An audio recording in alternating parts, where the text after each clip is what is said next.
Hello friends, good morning. Welcome to one day exam target. आप सभी का स्वागत है आपके अपने चैनल वनडे एग्जाम टारगेट पर। फ्रेंड्स, आप सभी की मॉर्निंग 6 बजे वाली करंट अफेयर की क्लास स्टार्ट हो चुकी है, तो आप लोग जल्दी से आइए, क्लास को ज्वाइन कीजिए। बहुत ही इंपॉर्टेंट क्वेश्चन का कलेक्शन आपको इस वीडियो में देखने को मिलेगा, तो शुरू से लास्ट तक वीडियो के साथ बने रहिएगा। बहुत ही ज़्यादा इंपॉर्टेंट क्वेश्चन यहाँ पर आपको मिलने वाला है, तो वीडियो को स्किप नहीं करना है। और आप सभी को बता दें, दोपहर की 3 बजे आपकी जीएस की क्लास चलेगी और आज की क्लास में होगा आपका टेस्ट। तो बहुत ही इम्पॉर्टेंट क्वेश्चन का कलेक्शन हम लेकर के आए हैं इस वीडियो में। 3 बजे वाली क्लास में आप लोग ज़रूर देखिएगा और टेस्ट को ज्वाइन कीजिए और अपना फीडबैक ज़रूर बताइएगा। और आप लोगों की तैयारी कितनी है, इससे आपका अंदाज़ा भी लग जाएगा। चलिए स्टार्ट करते हैं बिना किसी देरी के आज के इम्पॉर्टेंट क्वेश्चंस को। क्वेश्चन है, हाल ही में राफेल उड़ाने वाली पहली भारतीय महिला पायलट कौन बनी है? Most important question. विकल्प यहाँ पर हमारा सही हो जाता है शिवांगी सिंह। ये फ्लाइट लेफ्टिनेंट हैं शिवांगी सिंह। राफेल लड़ाकू विमान उड़ाने वाली भारत की पहली महिला फाइटर पायलट बनी, जिन्हें औपचारिक रूप से भारतीय वायुसेना, इंडियन एयरफोर्स, भारतीय वायुसेना में 10 सितंबर 2020 को शामिल किया गया था। ये भारतीय वायुसेना में 10 महिला फाइटर हैं, तो उनमें से एक हैं शिवांगी सिंह। आपको पता है कि जो 5 राफेल विमान को 10 सितंबर 2020 को वायुसेना स्टेशन अंबाला, जो कि कहाँ पर है, हरियाणा में, इसमें आयोजित एक समारोह में भारतीय वायुसेना के 17 स्क्वाड्रन गोल्डन एरो में शामिल किया गया था। याद होगा, जब ये शामिल किया गया था तो बहुत ही ज़्यादा चर्चा में था, न्यूज़ में था, और आप लोगों को इसकी जानकारी भी हुई थी। अब यहाँ पर बात करते हैं शिवांगी सिंह के बारे में। शिवांगी सिंह कहाँ की रहने वाली है, किस राज्य से संबंधित है? तो ये है यूपी से संबंधित, यूपी की रहने वाली है और जिला है वाराणसी। ठीक है, तो IAF इंडियन एयरफोर्स में शामिल होने के बाद उन्होंने मिग 21 बाइसन विमान उड़ाया है और वर्तमान में ये प्रशिक्षण ले रही हैं और जल्दी गोल्डन एरो में शामिल होंगे। कुछ इंपॉर्टेंट फैक्ट जान लेते हैं। भारतीय वायुसेना प्रमुख कौन है? उत्तर आपका हो जाएगा राकेश कुमार सिंह भदौरिया। भारतीय वायुसेना का आदर्श वाक्य क्या है? Touch the sky with glory. Touch the sky with glory, ये भारतीय वायुसेना का आदर्श वाक्य है और राकेश कुमार सिंह भदौरिया का नाम भी आपको याद रखना इंपॉर्टेंट है। चलते हैं नेक्स्ट क्वेश्चन पर। हमारा अगला क्वेश्चन है, हाल ही में CEAT के ब्रांड एम्बेसडर कौन बने हैं? विकल्प यहाँ पर हमारा सही हो जाता है ऑप्शन सी, आमिर खान। ये आरपीजी राम प्रसाद गोयनका ग्रुप की एक टायर कंपनी है, सीट लिमिटेड, CEAT। इसने अपना जो ब्रांड एम्बेसडर है किसे बनाया है? आमिर खान को बनाया है। कितने दिन के लिए? 2 वर्ष के लिए। तो आप सभी जान रहे हैं कि ब्रांड एम्बेसडर कौन सा काम करते हैं। ये ब्रांड एम्बेसडर जो भी प्रोडक्ट होता है उसे लॉन्च करते हैं, उसे प्रमोट करते हैं, उसे प्रचारित करते हैं। क्लियर है? चलिए हमारा अगला इंपॉर्टेंट क्वेश्चन, हाल ही में पद्मश्री पुरस्कार विजेता वैज्ञानिक का निधन हो गया, इनका नाम क्या था?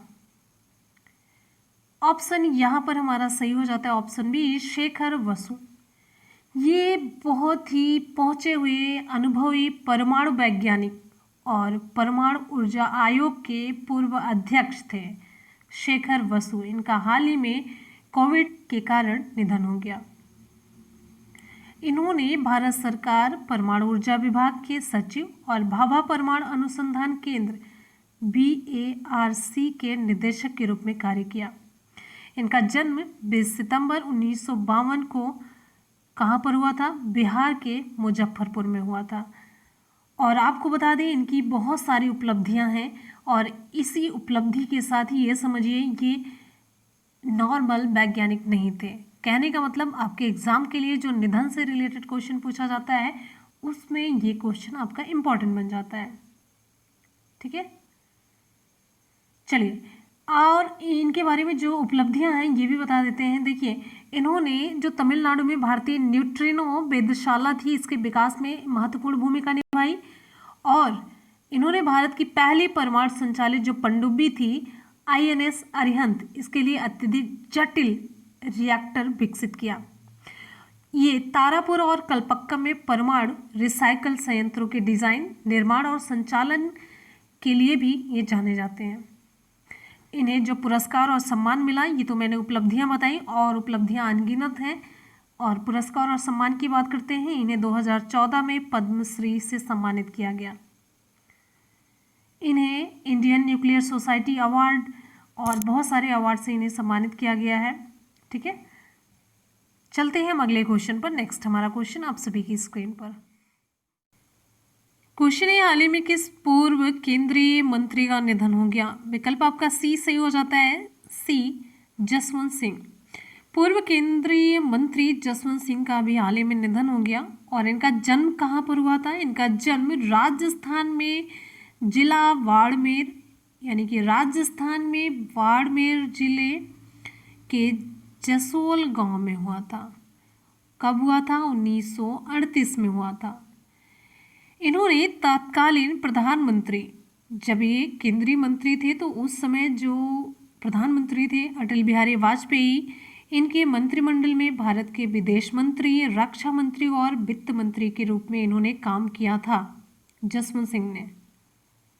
ठीक है, भारतीय जनता पार्टी के साथ राजनीति में अपना करियर बनाने से पहले जसवंत सिंह 1950 और 60 के दशक में भारतीय सेना में एक अधिकारी थे। और आपको बता दें, जसवंत सिंह आखिरी बार 2009 में लोकसभा के लिए चुने गए थे। इन्हें 2009 में भाजपा से निष्कासित कर दिया गया था, जब उनकी पुस्तक जिन्ना, ध्यान दीजिएगा, जिन्ना इंडिया पार्टीशन इंडिपेंडेंस प्रकाशित हुई थी, जिसमें उन्होंने कथित तौर पर पाकिस्तान के संस्थापक मोहम्मद अली जिन्ना की प्रशंसा की थी। इनकी जो पुस्तक थी, लिख देते हैं, इनकी पुस्तक क्लियर लिख देते हैं, जिन्ना इंडिया पार्टीशन इंडिपेंडेंस। ये पुस्तक मेरे पास है, मेरे पास पापा के पास है, वो पढ़ते थे तो मुझे याद है, अभी भी वो रखी है बहुत बचा करके। ये सारी बुक्स पापा ही पढ़ते हैं। तो जिसमें उन्होंने कथित तौर पर पाकिस्तान के संस्थापक मोहम्मद अली जिन्ना की प्रशंसा की थी, तो इस वजह से उन्हें पार्टी से निकाल दिया गया था। चलते हैं हम अगले क्वेश्चन पर। नेक्स्ट हमारा क्वेश्चन आप सभी की स्क्रीन पर। क्वेश्चन है, हाल ही में भारत जापान द्विवार्षिक नौसैनिक अभ्यास शुरू हुआ, इसका नाम क्या है? ऑप्शन आपका बी सही हो जाता है, GMAX 20। तो द्विवार्षिक जापान और भारत समुद्री द्विपक्षीय अभ्यास GMAX का ये चौथा संस्करण शुरू हुआ। कहाँ पर? उत्तरी अरब सागर में। कहाँ पर? उत्तरी अरब सागर में ये अभ्यास शुरू किया गया। और ये कोविड की वजह से ये नॉन कॉन्टैक्ट फॉर्मेट में आयोजित किया जा रहा है। और भारत की ओर से युद्धपोत चेन्नई, तेग, तरकश और बेड़े के टैंकर दीपक भारतीय नौसेना का प्रतिनिधित्व करेंगे। और जबकि जापानी युद्धपोत कागा और इकाजुची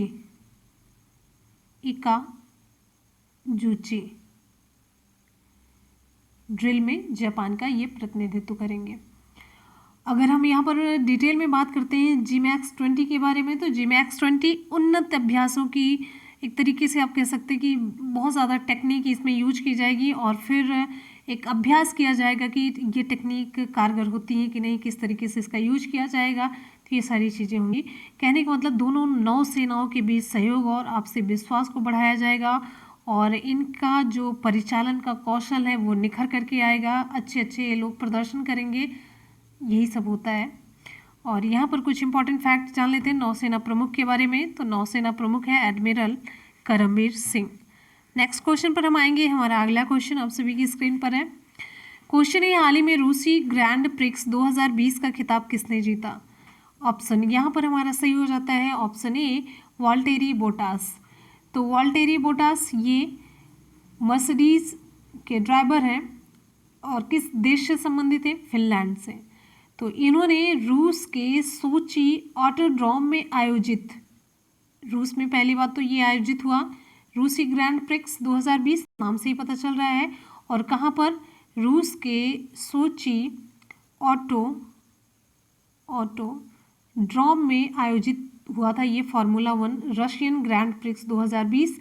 और इसका खिताब इन्होंने जीत लिया है। किसने? फिनलैंड के वाल्टेरी बोटास ने। और ये सीजन की उनकी दूसरी जीत है। और दूसरे नंबर पर रेड बुल, नीदरलैंड के रेड बुल मैक्स वर्स्टापेन ने दूसरा स्थान हासिल किया। और फिर इसके बाद तीसरे नंबर पर है 6 बार के विश्व चैंपियन लुइस हैमिल्टन। ये मर्सिडीज के ड्राइवर हैं और ये ग्रेट ब्रिटेन से संबंधित हैं। और ये तीसरे स्थान पर पेनाल्टी की वजह से है। तो पहला, दूसरा और तीसरा स्थान रूसी ग्रैंड प्रिक्स 2020 में किसे किसे मिला? लाइन से ये पहला, दूसरा और तीसरा है। अगले क्वेश्चन पर आ जाते हैं। नेक्स्ट हमारा क्वेश्चन है, हाल ही में सूचना की सार्वभौमिक पहुंच के लिए अंतर्राष्ट्रीय दिवस कब मनाया गया? International day for universal access to information. विकल्प यहाँ पर हमारा सही हो जाता है ऑप्शन ए 28 सितंबर। तो सूचना की सार्वभौमिक पहुंच के लिए अंतर्राष्ट्रीय दिवस सामान्यतया सूचना दिवस के रूप में मनाया जाता है। तो प्रतिवर्ष कब? 28 सितंबर को वैश्विक स्तर पर मनाया जाता है। सूचना तक सार्वभौमिक पहुंच का मतलब क्या है? सूचना तक सार्वभौमिक पहुंच का मतलब है सभी को स्वस्थ और समावेशी ज्ञान, समाज के लिए जानकारी मांगने, प्राप्त करने और प्रदान करने का अधिकार है। और सबसे इम्पॉर्टेंट फैक्ट यहाँ पर देख लीजिए, थोड़ा सा बड़ा विषय था जिसे मैंने यहाँ पर लिख दिया है। सूचना की सार्वभौमिक पहुंच के लिए अंतर्राष्ट्रीय दिवस 2020 के लिए जो विषय है ये क्या है? सूचना तक पहुंच, जीवन बचाना, विश्वास बनाना, आशा लाना। Access to information, saving lives, building trust, bringing hope, ये है इस बार का विषय। और आपको बता दें ये दिवस नवंबर 2015 में यूनेस्को द्वारा नामित किया गया था और पहली बार 28 सितंबर 2016 को आयोजित किया गया। ठीक है। और बाद में इसे 15 अक्टूबर 2019 को 74वें संयुक्त राष्ट्र महासभा में घोषित किया गया था। कुछ इंपॉर्टेंट फैक्ट आपको बता देते हैं यूनेस्को से रिलेटेड। यूनेस्को का मुख्यालय कहाँ पर है? फ्रांस के पेरिस में है। और यूनेस्को के अध्यक्ष कौन है? आंद्रे अजोले हैं। और यूनेस्को की स्थापना कब हुई? 16 नवंबर 1945 को। चलते हैं हम नेक्स्ट क्वेश्चन पर। हमारा अगला क्वेश्चन आप सभी की स्क्रीन पर है।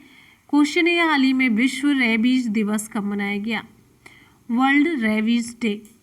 ऑप्शन यहाँ पर ए सही हो जाता है, ये भी 28 सितंबर को।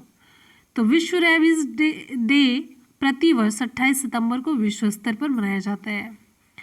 यह दिन मनुष्यों और जानवरों पर रेबीज के प्रभाव के विषय में जागरूकता बढ़ाने के लिए, बीमारी की रोकथाम और रेबीज को नियंत्रित करने के प्रयासों के बारे में जानकारी और सलाह प्रदान करने के लिए मनाया जाता है।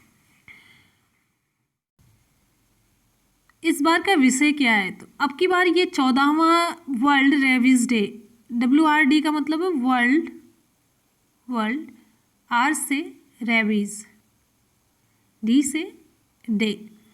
तो 2020 में 14वां वर्ल्ड रेबीज डे मनाया जा रहा है। तो इसका विषय क्या है? इंड रेबीज सहयोग टीकाकरण, इंड रेबीज कोलैबोरेट वैक्सीनेट। इस वर्ष का विषय टीकाकरण और सहयोग पर केंद्रित है। और आपको बता दें ये दिन फ्रांसीसी रसायनज्ञ और माइक्रोबायोलॉजिस्ट लुई पास्चर की पुण्यतिथि का भी प्रतीक है, जिन्होंने पहला रेबीज वैक्सीन विकसित किया था। आप सभी को पता है। चलिए कुछ इंपॉर्टेंट फैक्ट आपको बता देते हैं। ग्लोबल अलायंस फॉर रेबीज के कार्यकारी निदेशक कौन है? लुइस नेल है। Global alliance for rabies control की स्थापना कब हुई? 2007 में। Global alliance for rabies control का मुख्यालय कहाँ पर है? संयुक्त राज्य अमेरिका के मैनहट्टन कंसास में। लिख देते हैं मैनहट्टन कंसास। ये कहाँ पर है? संयुक्त राज्य अमेरिका में।